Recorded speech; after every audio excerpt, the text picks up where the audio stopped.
Welcome to Penrose Learning, where we make understanding easy. You begin by ensuring prerequisites so transfers work reliably. First, make sure your Windows 11 laptop is updated to a Nearby Share compatible build and that you're signed into your Microsoft account. Next, turn on Bluetooth and Wi-Fi. Nearby Share uses both radios for discovery and data transfer, so disabling one can prevent pairing. Set your laptop's device visibility to everyone or my devices depending on privacy.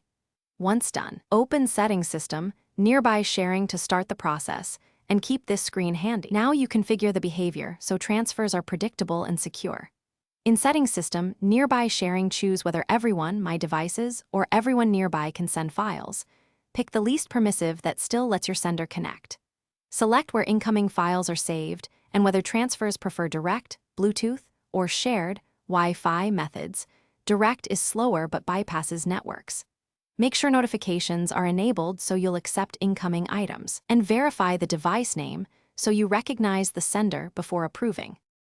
To complete a transfer, ask the sender to use Share Nearby Share and tap your laptop name. You'll get a prompt on your screen.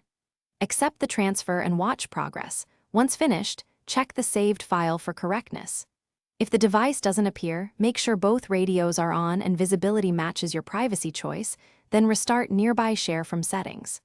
One key troubleshooting tip: if transfers stall, toggle Bluetooth and Wi-Fi. Sign out and back into your Microsoft account, or reboot both devices to clear transient connectivity issues. Thanks for watching. If this was helpful, leave a like and consider subscribing. See you next time.